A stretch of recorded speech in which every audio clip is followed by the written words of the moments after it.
आज हम सीखेंगे treatment of workman compensation reserve. ये ट्रीटमेंट आपको हर चैप्टर में काम आने वाला है पार्टनरशिप के, जैसे एडमिशन,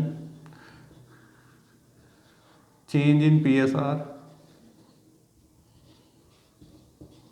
रिटायरमेंट,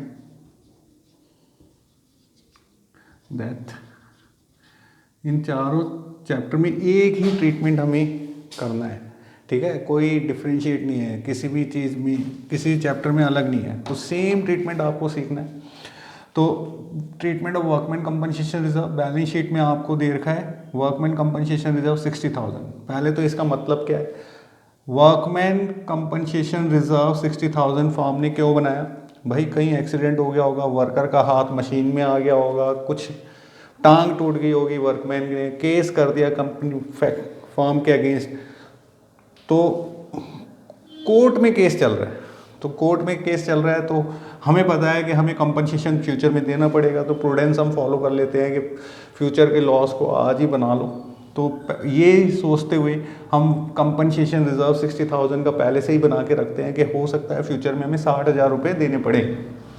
तो इसलिए लायबिलिटी में हम वर्कमैन कंपनसेशन रिजर्व बना के रखते हैं 60,000 का। अब ये डिफरेंट केसेस बता दिए हैं। 3 पार्टनर है ABC, उन्होंने 60,000 का रिजर्व बना रखा है। पहला केस है कि जब कोई इंफॉर्मेशन अवेलेबल नहीं है about the claim of the worker, ठीक है, तो क्लेम के बारे में कोई इंफॉर्मेशन नहीं है, तो हम कैसे ट्रीट करेंगे इसको? हम जर्नल बनाएंगे, जर्नल एंट्री में इसका पूरा ट्रीटमेंट सीखेंगे।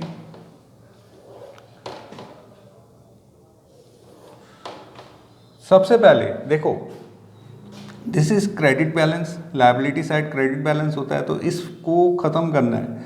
और जब कोई इंफॉर्मेशन नहीं होती तो हम उसको डिस्ट्रीब्यूट कर देते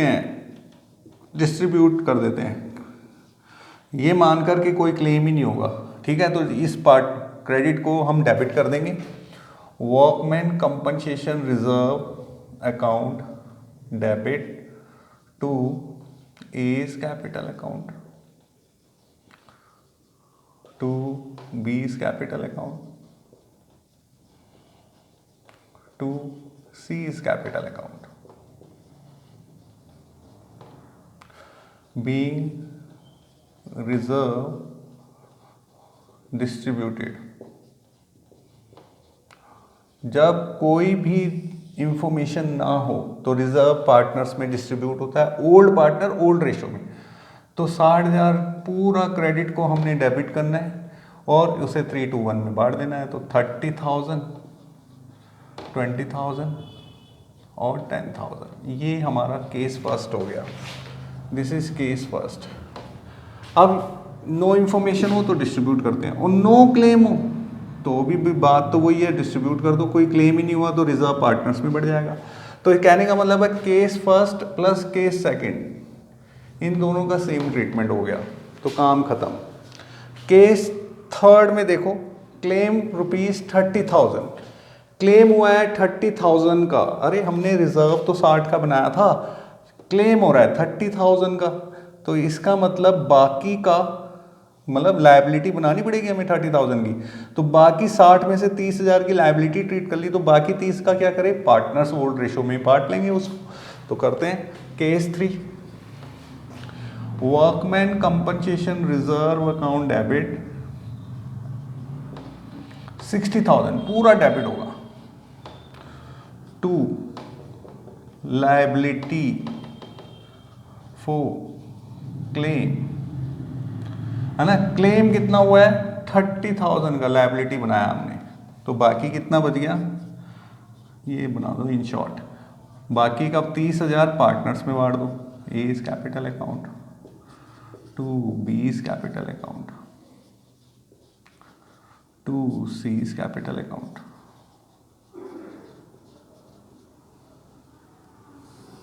नरेशन बीइंग डिस्ट्रीब्यूटेड। 30,000 को हमने बांटा, 15,000, 10,000 और 5,000, तो क्रेडिट भी 60, डेबिट भी 60, काम खत्म। तो हमने ये 3 केस कर दिए। फोर्थ केस में देखो जितने का रिजर्व है उतना ही क्लेम है, तो फिर पैसा एक्सेस बचेगा नहीं जो पार्टनर्स में बटा है, तो as it is liability treat कर लेंगे। Fourth, workman compensation reserve account debit 60,000 to liability for claim 60, काम खत्म। फोर्थ केस भी कंप्लीट हो गया। यहाँ देखो 3 केस ऐसे थे जिसमें एक कम है रिजर्व से क्लेम, एक रिजर्व के बराबर है क्लेम, और लास्ट केस है जब रिजर्व से ज़्यादा क्लेम, मतलब हमने सोचा था 60 देने पड़ेंगे, फ्यूचर में कोर्ट ने कहा कि 90 दो, तो भाई 90,000 के लिए हमें रीवैल्यू करना पड़ेगा अपना रिजर्व। तो हम कैसे करेंगे, पहले तो पुराना रिजर्व पूरा ख़त्म कर दूँ, workman compensation reserve account debit 60,000, ठीक है। लेकिन claim for liability for claim कितने की बनी है, लायबिलिटी फॉर क्लेम 90,000, तो इसका मतलब 30,000 शॉर्ट पड़ गया, तो डेबिट में शॉर्ट पड़ा है, तो ये लॉस ही तो है, आपको लायबिलिटी ज़्यादा हो गई तो लॉस है, लॉस को रीवैल्यू किया जा रहा है तो रीवैल्यूएशन अकाउंट करना पड़ेगा, तो रीवैल्यूएशन अकाउंट डेबिट में डालना पड़ेगा, ठीक है। तो 30,000 जो रीवैल्यूएशन में डेबिट आया, एक एंट्री और पास करनी पड़ेगी, ये 5 में एंट्री नंबर 1 और 5 में एंट्री नंबर 2 भी करना पड़ेगा। रीवैल्यूएशन अगर डेबिट हुआ है तो उसको क्रेडिट भी करना है टू रीवैल्यूएशन अकाउंट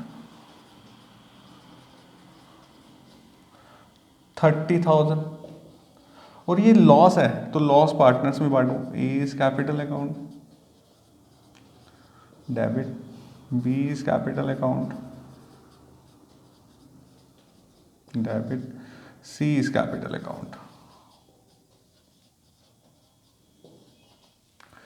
तो ये बच जाएगा 15,000, 10,000 और 5,000, और हमेशा ओल्ड पार्टनर ओल्ड रेशो में ही, मतलब न्यू रेशो का कोई लेना देना नहीं होता रिजर्व्स में, क्योंकि ये रिजर्व जो होते हैं ये पार्टनर्स की, ओल्ड पार्टनर की मेहनत है और पार्टनर के प्रॉफिट के पार्ट से बनाया गया रिजर्व होता है, इसलिए ओल्ड पार्टनर में ही बढ़ता है हमेशा ओल्ड रेशो में, ठीक है। तो हर चैप्टर में, किसी भी चैप्टर में, admission, change in PSR, retirement and that, same he treatment होगा, कोई एक्स्ट्रा ट्रीटमेंट नहीं बना है इसका, तो नोट इट डाउन।